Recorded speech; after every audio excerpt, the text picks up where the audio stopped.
Do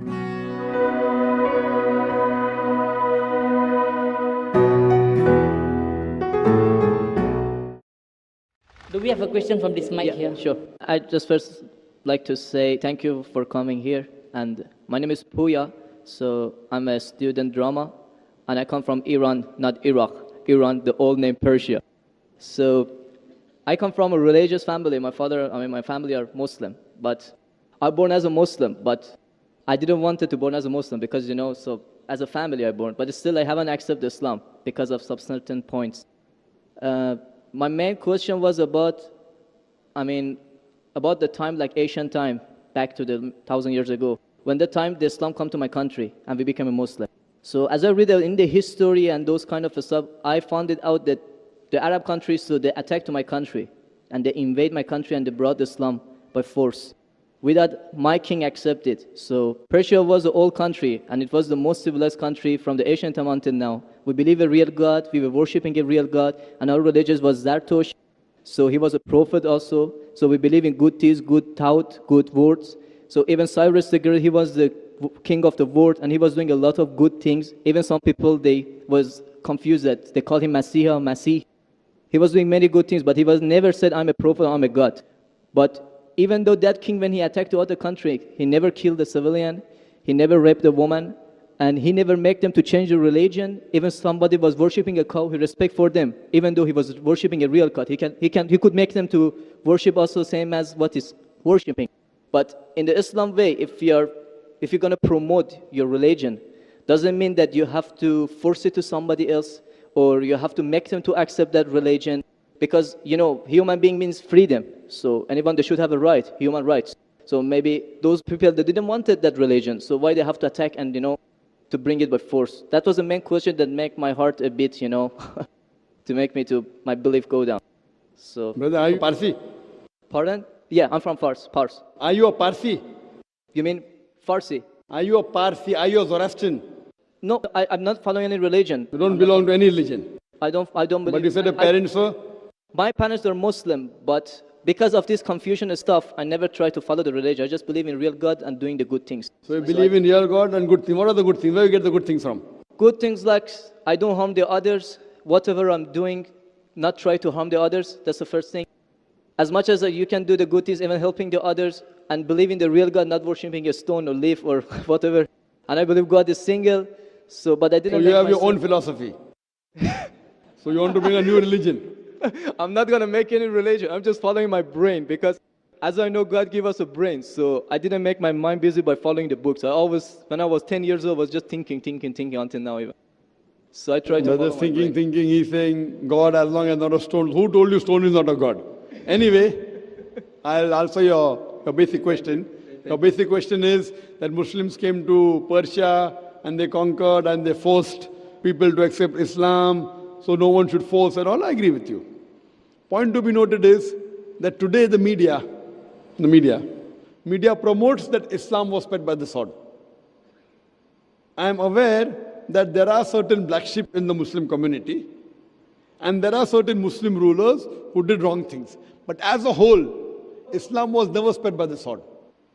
Islam was never spread by the sword. It's spread by sword. Sword. Sword means force. Force, yeah.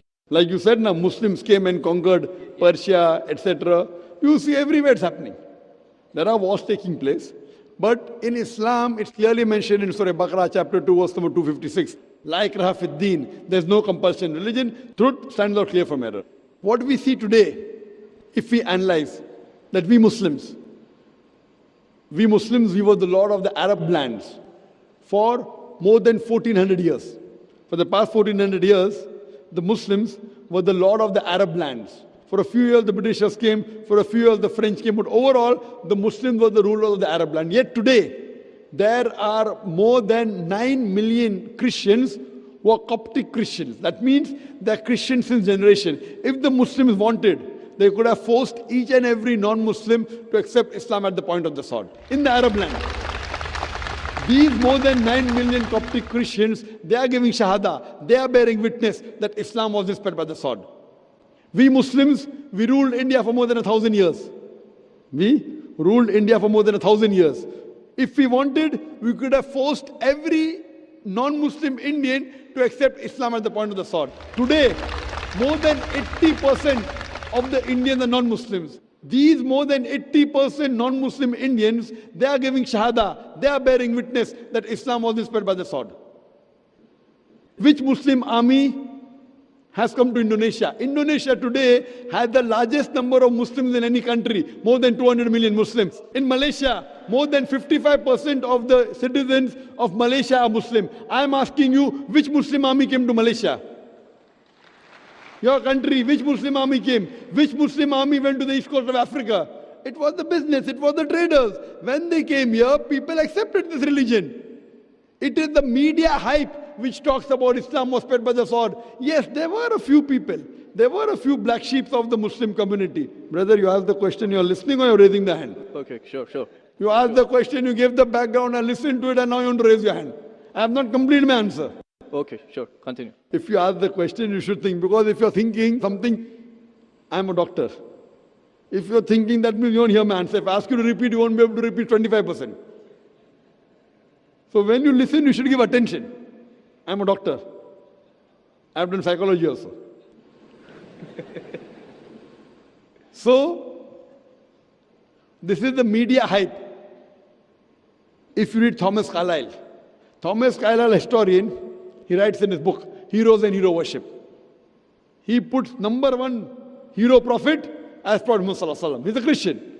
He says, if every new idea originates in one man's head, it dwells alone in the full world. It will do little good if he takes up a sword and propagates it. You have to first get your sword. He's talking about sword of intellect. There was a survey done in the Plain Truth magazine, a survey in the increase of the major world religions in a span of 50 years. In a span of 50 years, from 1934 to 1984.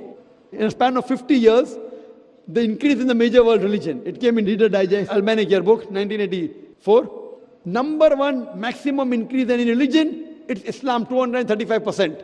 Christianity, only 47%. I am asking you, which war took place between 1934 and 1984, which forced the non-Muslim to accept Islam? Which war? Which war? Today, leave aside the past. Today, the fastest growing religion in America is Islam. The fastest growing religion in Europe is Islam. I am asking you, who's forcing the Americans to accept Islam? Who's forcing the Europeans to accept Islam? You were not there born.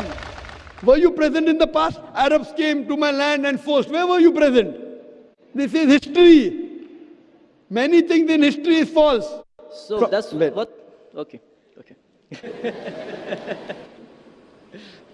A very famous historian, Dilese O'Leary, he writes in the book, Islam at the Crossroad, page number 8. He says, history makes it clear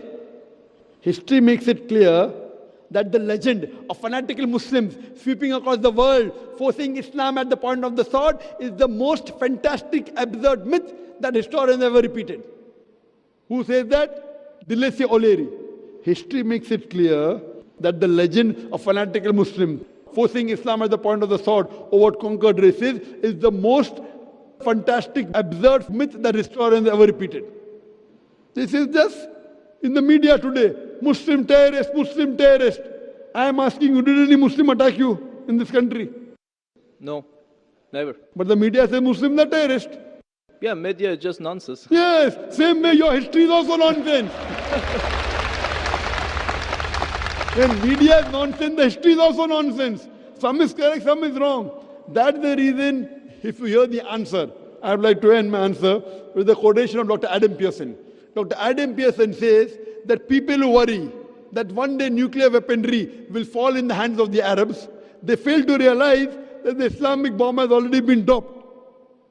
The bomb of peace. It fell the day Prophet Muhammad, peace be upon him, was born. Good. Thank you, doctor, for your answer. But the point is, I didn't get the right answer because that's not media, that's history. And history is not something that can be written the false way, because if it be written the false way, it can be changed. But that was the true history in all over the world and is written every Brother, did you hear my quotation of Dilese O'Leary? Can you repeat it? Repeat what? Repeat Dilese O'Leary's quotation. I said it twice, not once, twice. Most of my answer was once. I said twice. Now repeat it. Repeatedly 50%. So what's the point of repeating that word? I want to know whether it went into your head or not.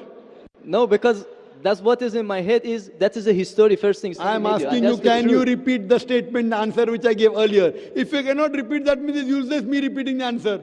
You're not listening to me. You're thinking something. No, I'm listening to you. You're Can saying you repeat? that is media, that is false, Can you that's the history. repeat the statement of Deleuze O'Leary, a very famous historian?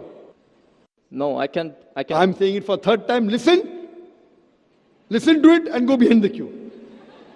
Deleuze O'Leary says that history makes it clear the legend of fanatical Muslims forcing Islam at the point of the sword over conquered races is the most fantastic, absurd myth that historians have ever repeated.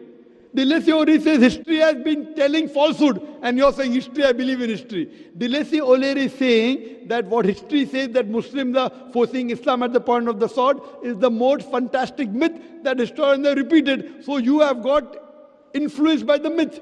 So now think it's a myth and forget it and believe in the fact. The fact is you read the Quran, and inshallah I want you to revert to Islam. Revert back to the religion of your parents, inshallah. Okay. Okay, thank you. Thank you. In the unseen, and the unseen we only know through the Quran and the Sunnah.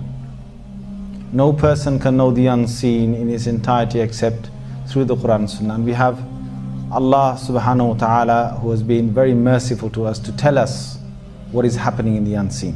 Belief in the unseen is a very fundamental characteristic of a Muslim. And that's why at the very beginning of the Quran, in Surah Al-Baqarah, just after the opening Surah Al-Fatiha, the opening chapter, Allah subhanahu wa ta'ala describes the successful people.